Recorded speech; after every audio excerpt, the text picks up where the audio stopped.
Guys, for today's video, pag-uusapan naman natin ay si Bilis. And what about Bilis? So, what are the 5 things that you need to know about Bilis na importante this 2025? Yan yung pag-uusapan natin ngayon. So, kumapit na kayo, samahan niyo ako, sit back, and let's discuss coming right up.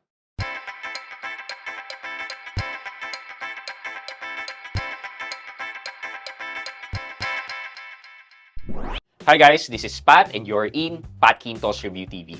So if you're new to my channel, I do reviews about personal finance na meron na akong experience or meron na akong knowledge na ginawa ko na yun ng videos and playlists na makikita nyo dito sa taas. At kung bago kayo dito sa channel ko, you may want to consider subscribing to my channel. Okay guys, so yeah. So natapos na natin yung mga iba't ibang legit na mga loan service. And this time, si Bilis naman. Brief background muna about Bilis. So si Bilis ay operated by First Digital Finance Corporation with the SEC number yan. And syempre, legit po si SEC in terms of documentary requirements. So yan. And then they're also covered by Bangko Sentral ng Pilipinas as an operator of payment system. Yung operator of payment system is like yung mga GCash natin. Yan, mga operator of payment system. Yung mag-a-apply na Apple Pay and Google Pay na wala pang balita, operator of payment system po sila. So, guys, just to set expectation po.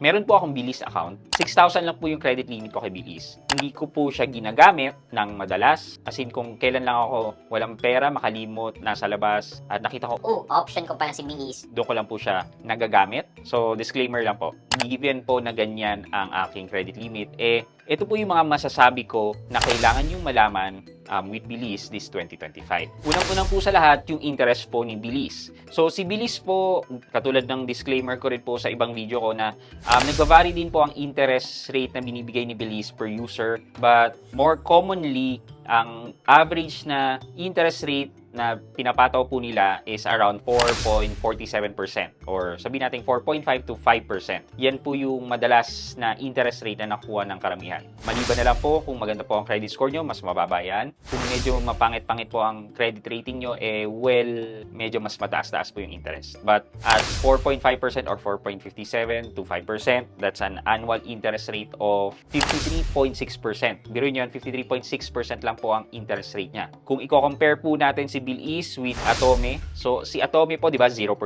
Pero kapag ginawa po nating installment yung hiniram natin kay Atome, magkakaroon na po ng interest. And ang annual percentage rate po ni Atome is nasa 72%.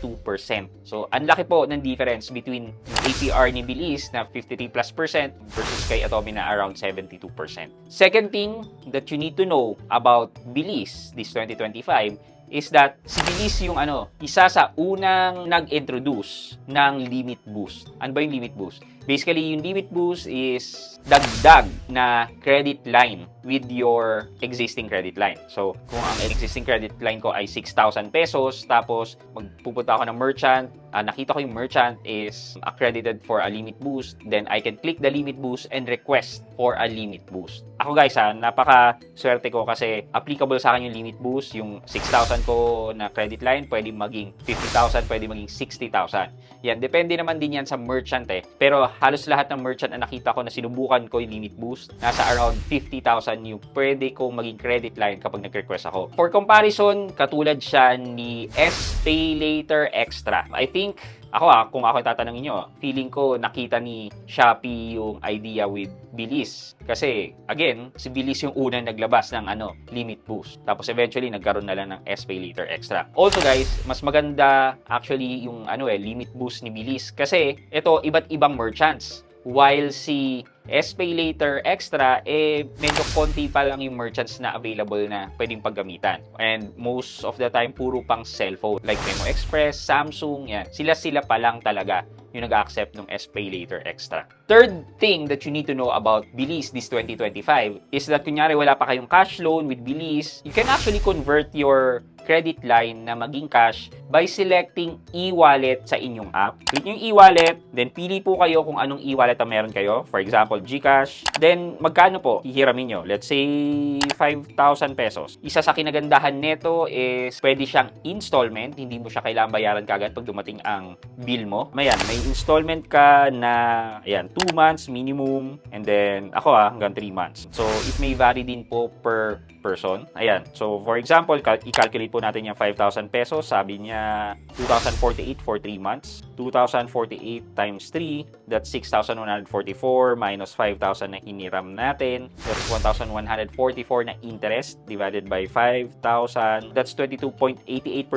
Since 3 siya, divided by 3. Ayan, lumalabas po, ito kapag ganito yung route na ginamit nyo, mas mataas ang interest. Ang monthly add-on interest rate po nito ay 7.62 or 63%. Yung kanina po na sinabi ko na around 4.5%, ito yung pag ginamit natin itong QR ni Bilis, yan po yung interest rate na makukuha natin. Also guys, almost same interest rate pala yung paggamit ng QR at saka yung cash loan. Kahit wala ka pang cash loan, pwede mong gamitin or i-convert into cash itong iyong credit line with Bilis. Next thing you need to know about Bilis. So, meron naging issue si Mami Yam na nagkaroon ng issue with Bilis. So, check nyo na lang po yung video niya with Bilis. But apparently, medyo na-resolve na kahit papaano yung issue niya with Bilis. So, ano ba yung issue niya? The issue is merong parang unauthorized access or transaction dun sa account niya. So, since unauthorized siya, napaka-stressful na itong event na to. Dahil i-email mo, i-dispute mo, tapos maghihintay ka ng decision. Luckily for her, sabi daw ni Bilis, finorward na daw for approval na matanggal yung transaction na yan. So, ito po siya. Ito po yung bagay na kailangan yung malaman about that. Di ba kapag nagtatransact tayo kay Bilis, kailangan niya ng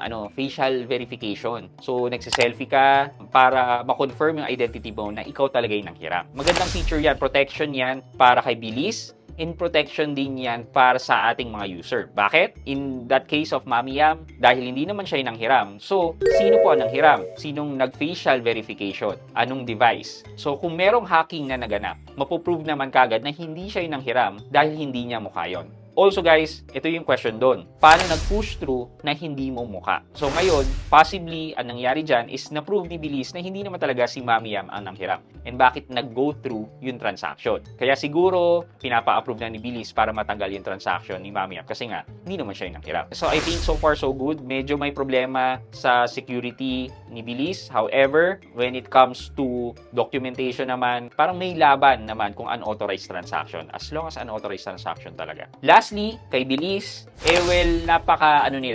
accommodating. Ito yung siguro yung what sets Bilis apart from other lending institution. Kapag maayos yung record mo kay Bilis, yan, regular ka nagbabayad, and then eventually, shucks, na short ako. Hindi ako makapagbayad kay Bilis. yan, before your due date, ang pwede mong gawin is tumawag ka kay Bilis, mag-request ka kung pwedeng i-extend yung iyong due date. Kadalasan yan, pinagbibigyan niya ni Bilis yan nang walang late payment or late charges. So, ganun siya, ganun ka-accommodating, ganun naiintindihan ni Bilis na sometimes, meron tayong financial struggles talaga and hindi natin maiiwasan yan. However guys, hindi po lagi na na-approve yun. Kung ikaw ay meron ng habit of being late or nag-promise to pay ka in exchange for the extension, tas hindi mo na-fulfill, nag-fail ka, tapos magpa-promise to pay ka ulit, well, hindi na po mag-work yun. Possible na hindi ka na po pagbigyan. Also, kung habitual na yung nangyayari, may chances na hindi ka na pagbibigyan. Usually, ito po ay parang courtesy extension lang naman nila.